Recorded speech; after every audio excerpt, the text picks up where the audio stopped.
Alright guys, welcome back to the channel, and this one is a crazy one because straight away I'm going to tell you, if you F around, you find out. Sooner or later, you're gonna find out. And that's exactly what has happened right now. So yes, it is your fault. Whose fault? The gaming journalist. But Riken, how can you say that? How can you say it's the fault of these people? It's because of the economy. It's because of the problem that gamers are buying less games these days, although there's more gamers every single year. No, my friends, the problem here is the fact that the gamer also suffers widespread editorial layoffs after, I think a few months ago it was Polygon, if I don't remember, a few months back was Kotaku. And why is that? Well, very simple, my friends, because these people are literally shooting themselves in the foot. And I'm going to show you now like a number of things. Here's the news. Valnet, unfortunately, let go of the entire The Gamer features team today alongside several other staff members, many incredibly talented and hard-working writers I've had the pleasure of working with over the past several years, right? The Gamer is losing so much talent today. It breaks my heart on a personal and professional level. I cannot put the loss into words. Okay, so everyone being laid off today is incredible and would be an asset to your team. Really, let's just check some of the articles written by The Gamer. Now, of course, I don't know the exact people who wrote these articles, but let's just see some history because, guys, this is hilarious. So, since The Gamer just announced a wave of editorial layoffs, I wanted to take a moment to highlight some of the staff's greatest accomplishments by revisiting a few of their standout articles from the past few years. As for why they had to lay people off, we may never know. Let's just check some of the stuff. Let's just start because it is just hilarious, right? This is a gaming website, by the way, guys. Keep in mind, this is a freaking gaming website. Sora doesn't understand love in Kingdom Hearts, and it might be because of compulsory heterosexuality. Unpacking the queerness of Final Fantasy XIII. People are mad. Dragon Dogma 2 thinks they're gay. Like a Dragon, Infinite Wealth's best story is about gay lobsters. Yeah, this is a genuine article published in 2024, literally a year ago. Let's continue. The Legend of Zelda has always been queer. Pokemon Scarlet and Violet are the most queer Pokemon games yet. Baldur's Gate 3 hired a voice actor just for all the sex noises. Assassin's Creed Shadows was always going to be queer. Let's continue. Turns out Starfield has sex, and you can do it with a jetpack on. Gamers are already asking modders to add, again, same thing, sex in Starfield. Sorry gamers, looks like there's no sex in Starfield. Like, they're obsessed, man, they're obsessed, honestly. 4 years ago, a cartoon called She-Ra changed my gay little life. Okay, well, wow, okay, it's incredible. Yes, I reinstalled Horizon Forbidden West because Aloy is gay now. Colombian government sort of apologizes for hoping Luigi is gay. Queerness is everywhere in Spider-Man 2. Why Mortal Kombat Tyndall is a queer icon. Let's continue because this doesn't stop. This doesn't stop. We have all the freaking receipts. Put Aloy's queerness front and center in the next Horizon game. So, do you see a trend here before we continue? It was always about the politics. Because, I mean, why would a game developer put queerness of the character front and center? Well, making a political statement. So the Gamer is basically saying to Sony that they want their next game, Horizon 3, to be a political leftist game, effectively, which focuses on queerness front and center. For them, that's what matters, not the gameplay, not the story, not the graphics. We're talking about games. That's the thing. I just want to see news about games, as in actual game content, not political content, which is using games as an excuse to push what? An agenda. That's what's happening. Let's continue. Horizon Forbidden West, Burning Shores review, bombed because of queer romance. Can we be normal about Aloy's queerness, please? Pride Month picks Doctor Who will mean so much to a new generation of queer kids. Life is Strange has always been a gay game. Square Enix reportedly didn't want Life is Strange to be the gay game. Shion, I'm just trying to keep a straight face here, but it's just hard. Sidon is engaged and I'm not sure my gay ass will ever forgive him. Last of Us star Bella Ramsey says her gay army protects her from trolls. Bears riding bear mounts, here's how you can join the Elder Scrolls Online Pride Parade this year.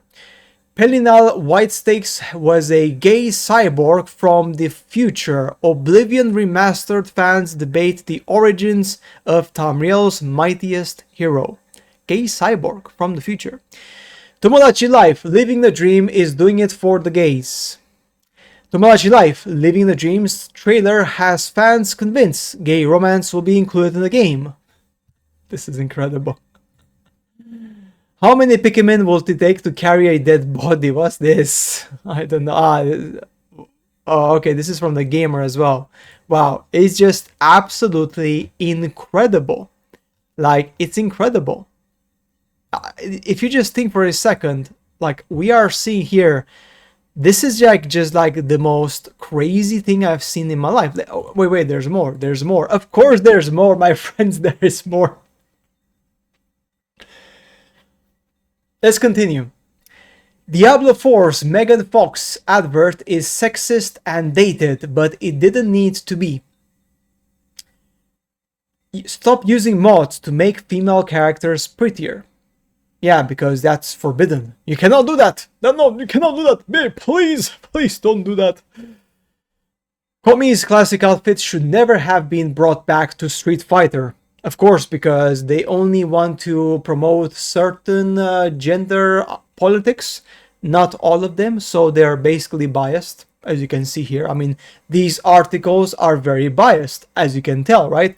They're always pushing for queerness. They're not pushing for equality on all topics, right? So that's my problem. I wouldn't have a problem if they would focus on, if their articles would be equally for, queerness, also for straight, also for gays, like for everyone. But basically, their main focus is what? Queer, 100%.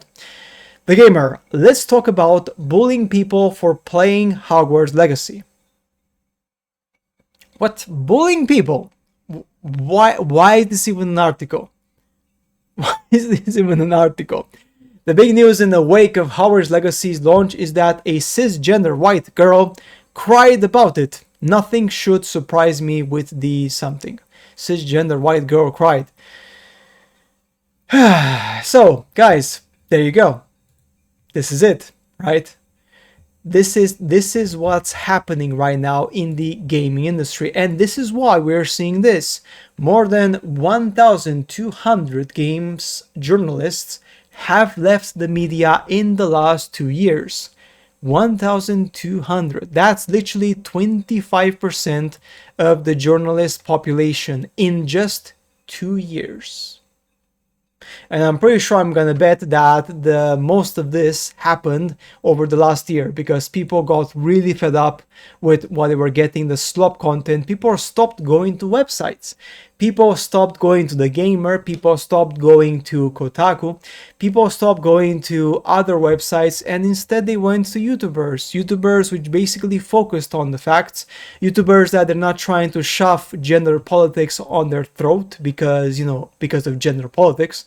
And YouTubers who focused on the games and what they are and what they mean, and not about the politics, the message. Okay, the message, right?